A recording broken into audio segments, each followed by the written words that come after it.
Okay, so let's start with a big question, maybe the big question about people. Are we inherently good, or are we evil? Or, is it way more complicated than that? Does the situation we're in matter more? Exactly. And that's where we're diving in today, looking at Philip Zimbardo's really important work, The Lucifer Effect.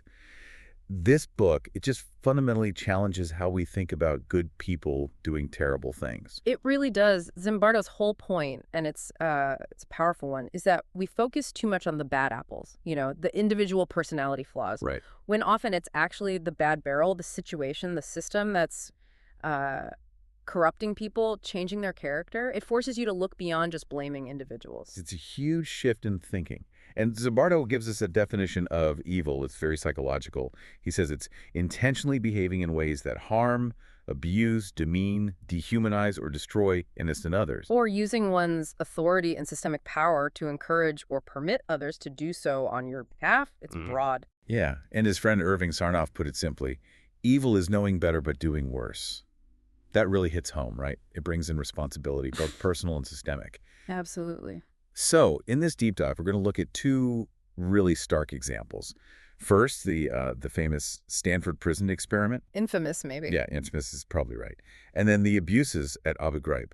After that, we'll unpack the psychology behind it all, and crucially, how we can push back, resist these forces, maybe even become heroes ourselves. Okay, let's start with Stanford, 1971, I think. Yeah, picture this. Stanford Psychology Department basement. They build a mock prison. Carefully done. And they get volunteers, right? Normal college guys, healthy students, offered $15 a day for a 2-week study on the psychology of prison life. And then the kicker. Yeah. Random assignment.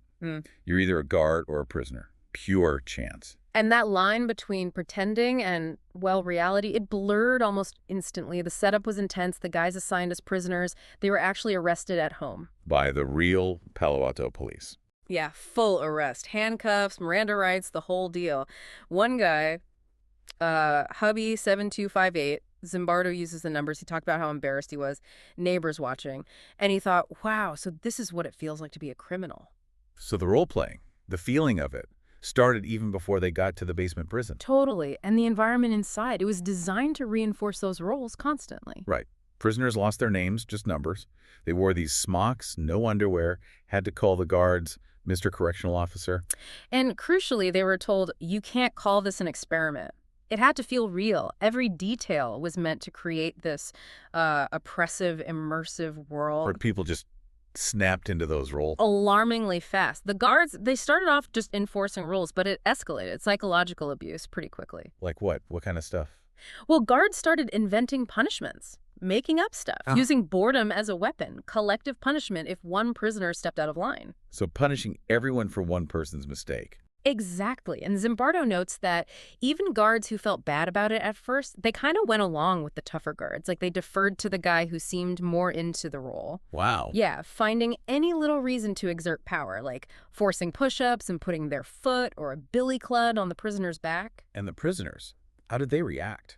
Initially, shock. Some tried to rebel, like barricading their cell door early on, but mostly they just adapted, different coping mechanisms. Desperate ones, it sounds like. Yeah, some had emotional breakdowns, really severe ones.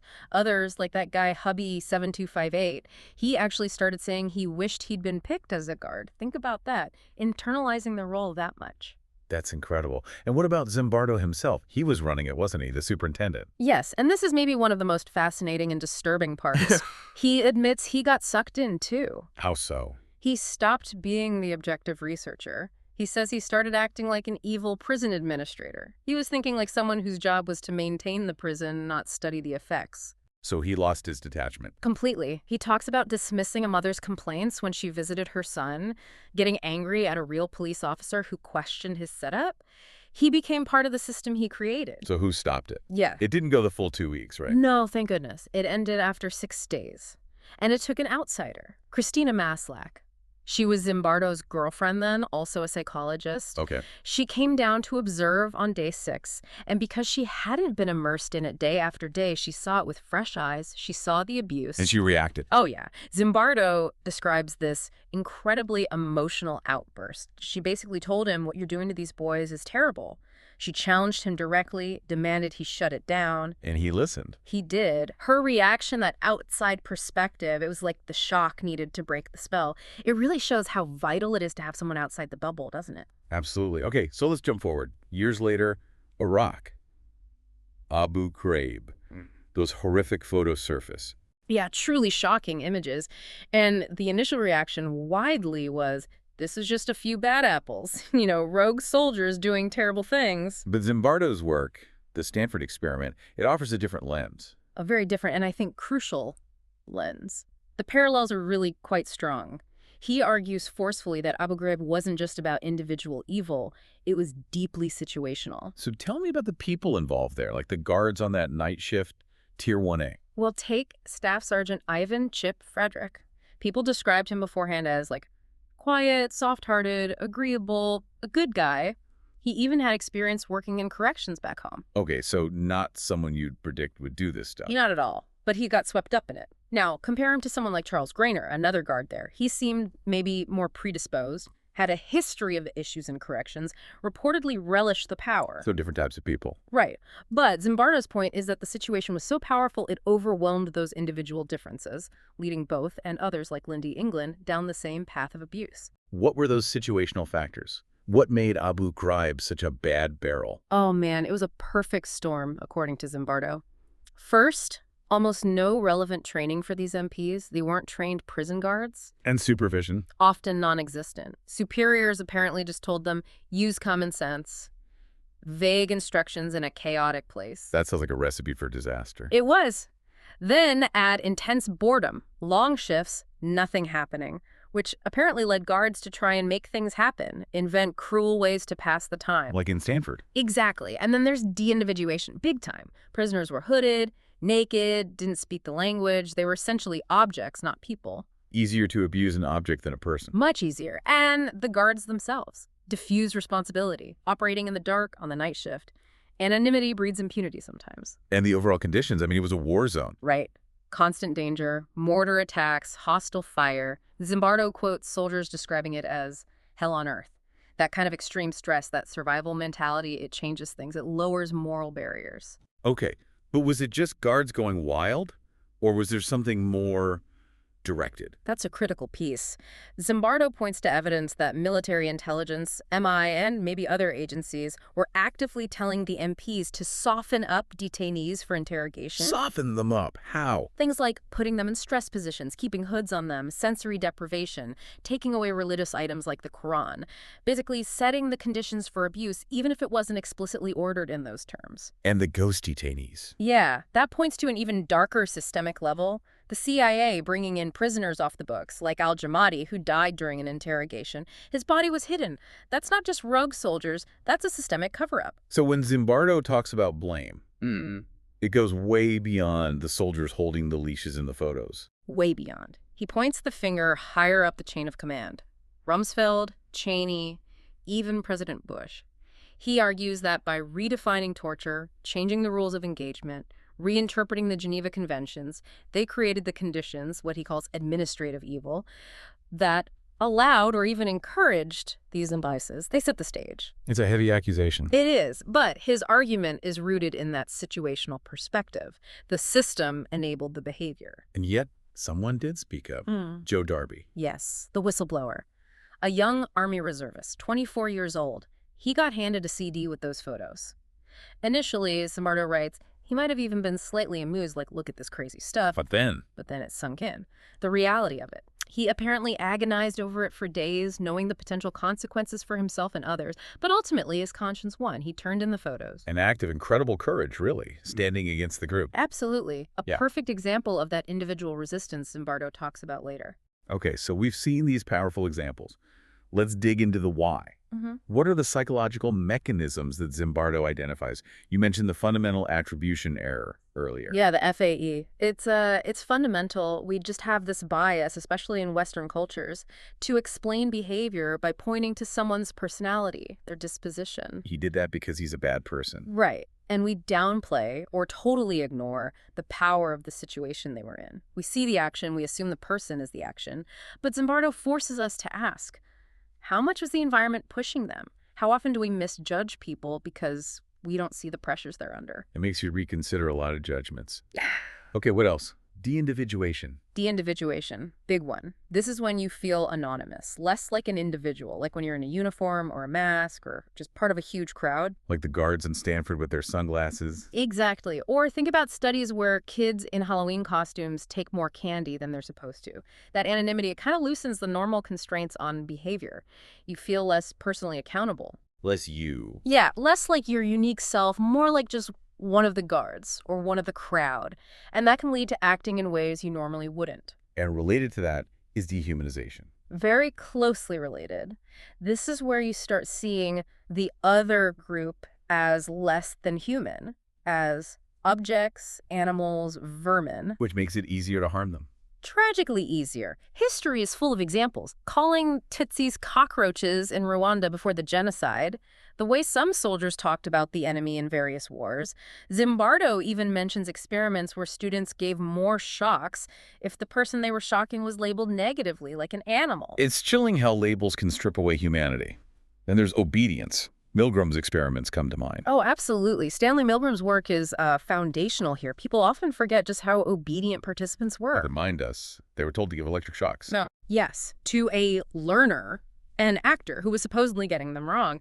And the teacher, the real participant, was told by an authority figure in a lab coat to keep increasing the voltage, all the way up to 450 volts, marked XXX danger, severe shock. And people did it. A frighteningly high percentage did. In some versions, over 90% went all the way. Just because someone in charge told them to continue, even when the learner was screaming, then silent. Wow. But didn't things change if the situation varied? Yes, and that's crucial. If the authority figure wasn't right there, or if other teachers' confederates rebelled, obedience dropped dramatically. It shows obedience isn't absolute. It's highly influenced by the specifics of the situation. And we see this play out in real life too, right? All the time. Zimbardo mentions those weird, disturbing cases of strip search scams at fast food places. Someone calls, pretends to be a police officer or authority figure, and convinces a manager to get an employee to do humiliating things. Based just on a voice on the phone. Yeah. It shows how powerful that perceived authority can be, even when it's completely illegitimate. It overrides common sense, moral judgment. Okay, one more major factor. The evil of inaction. Bystander apathy. Yeah, this isn't about doing evil, but about allowing it to happen by doing nothing, failing to act when you should. The classic example is Kitty Genovese, murdered while neighbors supposedly heard, but didn't intervene effectively. Exactly. And studies back this up. Like the one with Princeton seminary students, you'd think they'd be primed to help, right? But if they were told they were late for giving a talk, they were much less likely to stop and help someone clearly in distress. Being in a hurry trumped the Good Samaritan parable they were about to lecture on. Ironically, yes. Zimbardo even applies this to himself, admitting he regrets not stopping the Stanford experiment sooner.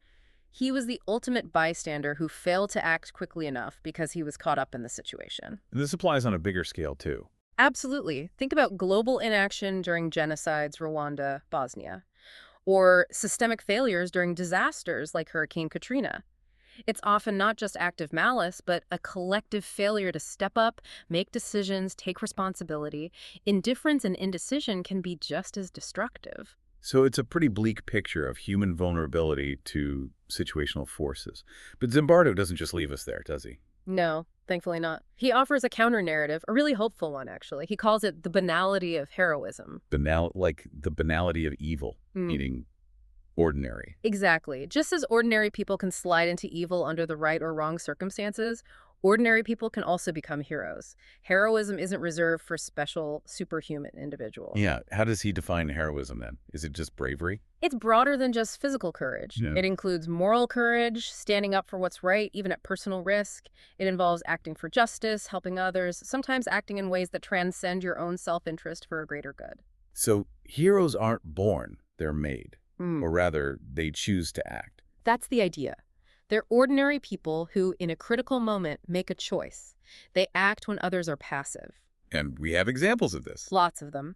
Zimbardo mentions Tank Man in Tiananmen Square, that lone figure standing up to the tanks. Incredible image. Joe Darby, the Abu Ghraib whistleblower we talked about, Hugh Thompson, the helicopter pilot who landed his chopper between American soldiers and Vietnamese civilians to stop the My Lai massacre. He actually threatened to fire on his own troops, didn't he? He did, an extraordinary act of moral courage. And people like Debbie Layton, who escaped Jim Jones' cult and tried to warn the world before the Jonestown tragedy, these are regular people who did extraordinary things. So the potential for heroism is in all of us? Just like the potential for doing harm? That seems to be Zimbardo's message. It's about awareness and about cultivating the ability to resist negative pressures and act positively. And he gives us practical steps, right? A kind of program for resistance. Yes, a 10-step program. It's really about empowering the individual to recognize and counteract these situational forces. Okay, let's run through them. What's first? Number 1, be mindful. Basically, pay attention. Think before you act. Don't just go along automatically. Second, be personally responsible. Own your actions. Don't hide behind, I was just following orders. Makes sense. That's next. Third, assert your unique identity. Don't let yourself become de-individuated. Hold on to your values. Fourth, respect just authority, but rebel against unjust systems. Know the difference. Question orders that seem wrong. So, critical thinking about authority. Exactly. Fifth, be group vigilant. Be aware of group dynamics. Choose groups that align with your values. Watch out for that us versus them thinking. Sixth, be frame vigilant. Pay attention to how situations are presented, how language is used to manipulate perception. Ask who benefits from this framing. That's subtle but important. What about 7 and 8? Seventh, balance your time perspective. Don't get stuck only in the present moment's pressures. Think about past promises and future consequences. Yeah. Eighth, don't sacrifice freedom for security. Be critical of leaders who offer safety by taking away liberties. It's often a bad trade. A very relevant warning. And the last two. Ninth, oppose unjust systems. Recognize that individual acts of resistance, even small ones, can challenge and change larger systems. Don't feel powerless. And 10th, forgive your mistakes, learn from bad choices, don't keep justifying them. That defensiveness can trap you. Moving on allows you to act better next time. That's a really practical list. It takes the big lessons and makes them actionable. Yeah, it shifts from just understanding the problem to actively building resilience against it. So wrapping this up, what's the main takeaway for you, for our listeners, from the Lucifer effect? I think it's this profound realization that human nature is incredibly malleable. We can be swayed towards terrible evil or towards remarkable good, and a huge part of that depends on the situation, the system, the context. We're not fixed points. We're not just bad apples or good apples. We're apples influenced by the barrel. Beautifully put. And knowing that, understanding these psychological forces, deindividuation, obedience, dehumanization, it's not an excuse for bad behavior. It's the opposite. Because awareness is power. If you understand how these forces work, you're better equipped to recognize them in yourself and in the world around you. Yeah. You can resist them. You can choose differently. So knowledge empowers resilience, maybe even heroism. I believe so. It makes us more responsible, not less. So the final thought for everyone listening might be this. The question isn't really if evil or heroism exist out there. It's more about looking around you right now. What situations, what systems, what subtle pressures are you facing? And if that moment comes, that call for everyday heroism, however small, how will you choose to act? Yeah. Reflecting on our own environments, our own potential to be influenced, and our potential to be the influence for good, that feels like the real challenge Zimbardo leaves us with.